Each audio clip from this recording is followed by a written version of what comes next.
मिट्टी खराब हो जाती है, मतलब खीरा होना बंद हो जाते हैं। उस नेक्स्ट क्वेश्चन है हमारा कि भाई आप पौधे लगाते हो या बीज लगाते हो। लू भी चलती है अप्रैल में, काफ़ी शुष्क महीना है अप्रैल, तो उसमें फिर फसल को कोई नहीं रहेगी प्रॉब्लम, उसमें मल्चिंग की हीट से खत्म हो जाते पौधे। जय हिंद किसान भाइयों, मैं सूर्यपाल सिंह स्वागत करता हूं आपका आज के एक और नए वीडियो में। किसान भाई बहुत दिनों बाद हमने खीरा का आज वापस फार्म विजिट किया है अपने कस्टमर का, और इसमें वीडियो शूट करने हैं। तो जो इसमें प्रॉब्लम आती है किसानों को, हमारे साथ एक्सपर्ट है, उनसे पूछेंगे कि भाई कौन कौन सी प्रॉब्लम आ सकती है, उनको किस तरह से उनका निपटारा कर सकते हैं। तो इस वीडियो में अंत तक बने रहे, काफ़ी अच्छी डिटेल मिलने वाली है। और ग्रीन हाउस, ये नेट हाउस के बारे में मैं आपको जितनी जानकारी मिल सकती है उतनी जानकारी देने का प्रयास करूंगा। तो आज हमारे साथ है इस फार्म के जो मैनेजर है, जो मैनेज करते हैं इसको, बंसीलाल जी। तो इनसे अब आज हम शुरू से लेकर अंत तक पूरी डिटेल पूछने वाले हैं।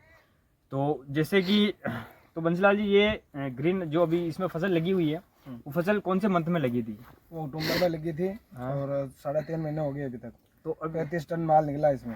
जी देखिए, 3.5 महीने हुए अभी, अक्टूबर नवंबर दिसंबर, ये फरवरी चल रहा है स्टार्टिंग, और अभी जैसे 35 टन माल निकल चुका है। और जैसा अभी इसमें लास्ट तक अप्रोच मतलब कितना माल निकल जाएगा? 40 टन हो जाएगा। 40 टन। तो वैसे 40,000 किलो माल इसमें निकलने का है टारगेट, आराम से निकलेगा, कोई दिक्कत नहीं। अभी भी माल अच्छा लग रहा है। जैसे अभी इसका बिल्कुल अंतिम टाइम है, बिल्कुल जैसे 15 दिन बता रहे हैं कि 15 दिनों बाद में ये फसल खत्म हो जाएगी और वापस इस खेत को धूप देने के लिए वापस गहरी जुताई करके छोड़ देंगे। और वापस इसमें नेक्स्ट क्रॉप कब लगेगी? अप्रैल में। अच्छा, तो इसमें जो नेक्स्ट क्रॉप है वापस अप्रैल में लगेगी। अप्रैल में ज़्यादा जब लू भी चलती है अप्रैल में, काफ़ी शुष्क महीना है अप्रैल, तो उसमें फिर फसल को कोई नहीं रहेगी प्रॉब्लम? कोई नहीं रहेगी, मोनोनेट लगी हुई है। अच्छा, मोनोनेट। तो इसमें जैसा कि अप्रैल में ओपन में करते हैं, उनमें क्या रहता है भाई, इसमें भी हो सकता है, मेरे हिसाब से पोली हाउस तो है नहीं, तो इसमें मल्चिंग की हीट से खत्म हो जाते पौधे, उसके लिए आप क्या कहोगे? नहीं होंगे, मल्चिंग की से कुछ फर्क नहीं पड़ता उससे। अच्छा, कुछ फर्क नहीं पड़ता? नहीं पड़ता। अच्छा, ओपन में फर्क पड़ता हर है? बार लगाते हैं, ओपन में फर्क पड़ता है लोगों की वजह से। बाकी इसमें 4 दीवार में ये लगा हुआ है। अच्छा, हाँ, चारों तरफ। हाँ, तो इसमें खेत के चारों तरफ दीवार बनी हुई है 6 से 7 फीट ऊंची, तो उसमें लू से भी काफ़ी बचाव होता है। खीरा की खेती में एक समस्या और आती है कि भाई फल होता है वो मुड़ जाता है, उसके पीछे एक तो फ्रूट फ्लाई की वजह होती है। हाँ। और जैसे इसमें फ्रूट फ्लाई की कोई दिक्कत है ही नहीं, और आपने पीछे ट्रेप भी लगवा रखे हैं, तो फ्रूट फ्लाई भी उससे कंट्रोल होती है, ट्रेप से। और जैसे और क्या समस्या रहती है जो सबसे बड़ी समस्या है?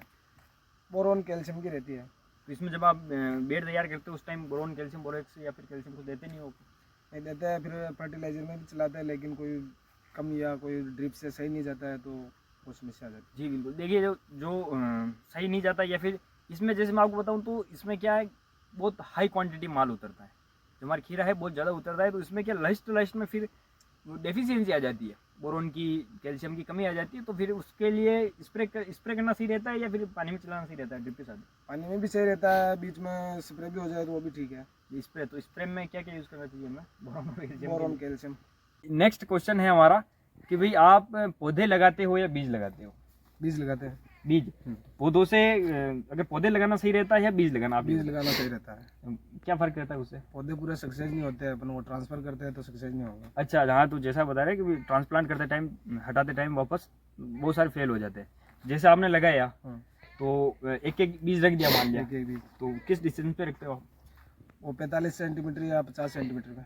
50 सेंटीमीटर। जैसे अभी इसमें जो ये वैरायटी लगी हुई है, ये कौन सी है, डिटेल बताइए आप। ये 52-32 है, युग सेल का। युग सेल का 52-32 खीरा। और जैसे आप बता रहे 2 बीघा में अभी 40 टन माल आराम से टूटेगा। हाँ। और अभी क्या इसमें कंटिन्यूसली खीरा होती है, कंटिन्यूसली ये वापस हटती, वापस खीरा, वापस हटती, वापस खीरा। उसमें आपको क्या लगता है कि फसल चक्र अपनाना चाहिए या नहीं अपनाना चाहिए, क्या है? फसल चक्र तो वो मैंने इसमें सोमासे में पड़ा रह जाता है उसे। हाँ, तो जी देखिए, बिल्कुल हमारे पोली हाउस में हमारे जो मेरे कस्टमर्स हैं उनमें उनकी एक समस्या रहती है कि पोली हाउस में मिट्टी खराब हो जाती है बहुत जल्दी। ना तो नेमाटोड लगता है, चेक करवा लो कुछ भी, लेकिन मिट्टी खराब हो जाती है, मतलब खीरा होना बंद हो जाते हैं। उसकी वजह एक तो फसल चक्र ना अपनाना, और पोली हाउस में क्या, जो हम केमिकल ज़मीन में देते हैं वो ज़मीन में रहते हैं, बाहर निकले कोई चांस नहीं है।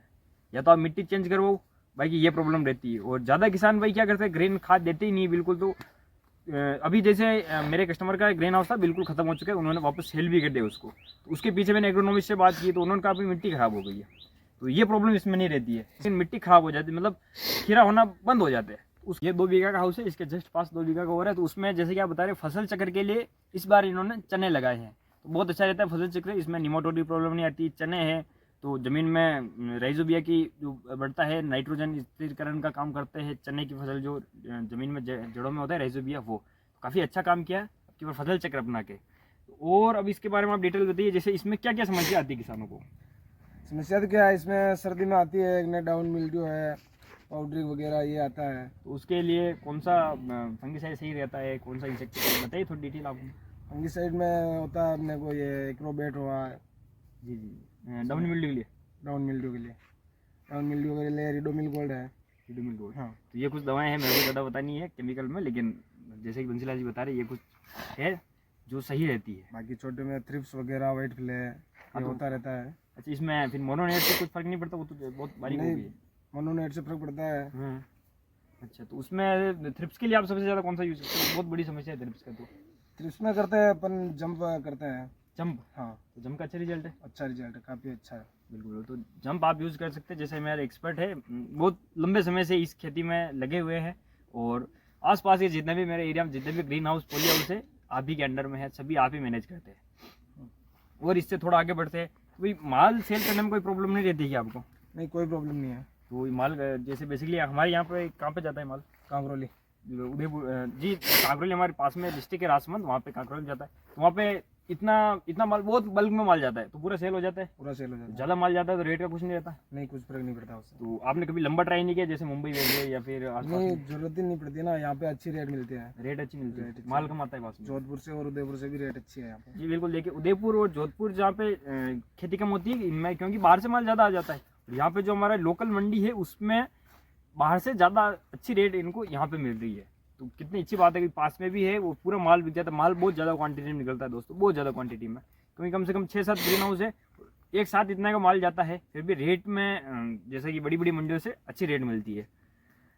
और इसमें आप बताइए क्या क्या प्रॉब्लम हो सकती है? जैसे अभी आपने ये मल्चिंग लगा रखी है, तो कितने माइक्रोन की मल्चिंग है? ये 25 माइक्रोन की है। इसमें सबसे बेस्ट कौन सी रहती है? कोई 30 बताता है, कोई कम बताता है कि 23 माइक्रोन। नहीं, 25 ही अच्छी रहती है, हम हमेशा ही लगाते हैं 25 माइक्रोन। तो इसमें मल्चिंग पेपर आप 25 माइक्रोन का यूज़ कीजिए। ऊपर में भी ज़्यादातर किसान 25 माइक्रोन लगाते हैं, और कोई तो दो फसल में भी काम आ जाती है। जैसे मैंने अपने पिछली बार खीरा में 25 माइक्रोन लिया था, वापस आपकी बार तरबूज में वो काम आ रही है। और खीरा जो ओपन में खीरा होती है वो मैक्सिमम 2.5 महीने की, जैसे ये भी 4 महीने की फसल है, 5 महीने लग जाएंगे फसल हटते हटते, सीडिंग से लेकर, मतलब सोइंग से लेकर लास्ट तक 5 महीने लगते हैं, और उसमें हमारे 2.5 महीने लगते हैं। तो इसमें वापस हमने तरबूज लगाए थे, जैसे मैंने आपको अलग अपने घर वाले खेत का वीडियो बनाया था। तो और जैसे कि अभी तो ये फसल हट चुकी है, इसके बारे में अगर आपको और कुछ जानकारी चाहिए तो आप कमेंट कीजिए, और कुछ बहुत ज़्यादा डिटेल चाहिए तो आप कमेंट में कीजिए। नंबर तो मैं आपको नंबर भी भेज दूंगा सर के या मेरे, जिससे आपको और कुछ जानकारी लेनी हो तो। और जैसे कि पास में एक ग्रीन हाउस में और काम चल रहा है, उसमें भी अब खीरा लगने वाली है, तो उसका भी मैं एक डिटेल वीडियो शूट करूँगा। जैसे आज उसमें मल्चिंग का काम हुआ है, और कल से सोइंग का काम है, तो उसका एक डिटेल, मतलब शॉर्ट्स तो हमारे बहुत सारे रहेंगे, लेकिन डिटेल भी देते रहेंगे। और हमारे आप यूट्यूब चैनल को सब्सक्राइब कीजिए, ज़्यादा से ज़्यादा किसान भाइयों के साथ शेयर कीजिए। आपको कोई भी प्रॉब्लम हो तो बताइए, तो हम उसके बारे में काम कर सकते हैं, या फिर जो आपको लगता है कि भाई ये प्रॉब्लम आपके यहाँ आती है, तो हम मिल के साथ अगर उस प्रॉब्लम को सॉल्व करें कम खर्चे में, क्योंकि आपको पता है केमिकल में बहुत ज़्यादा खर्चा होता है। तो उसके अगर जैसे कि इसमें आप बता रहे थे पिछली बार हम इसमें वो नीमास्त्र ब्रह्मास्त्र का भी यूज़ करेंगे, तो आपने यूज़ किया था? तो जैसे कि आप बता रहे, मैं पिछली बार आया था तब उनसे बात हुई थी, तो ये बता रहे थे कि भाई कभी कभी ये जो हमारे कीड़े होते हैं पेस्ट, उन पे भी कई बार केमिकल का कुछ फ़र्क नहीं पड़ता, तो ये चेंज कर करके यूज़ करते हैं।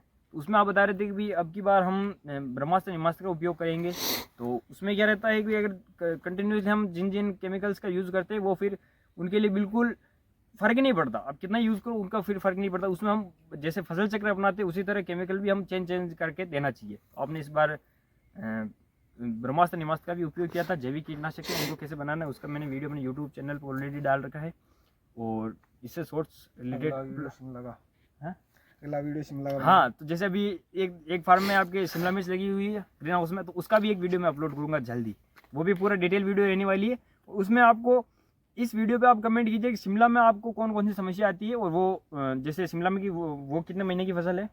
वो 8 महीने की। तो शिमला 8 महीने की फसल है, जैसे ग्रीन हाउस में लगती है लंबी वाली शिमला, छोटी वाली ओपन वाली नहीं, लंबी। उसमें भी आपको अगर कोई समस्या आती है तो उसके बारे में भी आप ज़रूर बताइए। इस वीडियो में आप कमेंट कीजिए, उसमें हम कवर करेंगे आपके कमेंट को। धन्यवाद।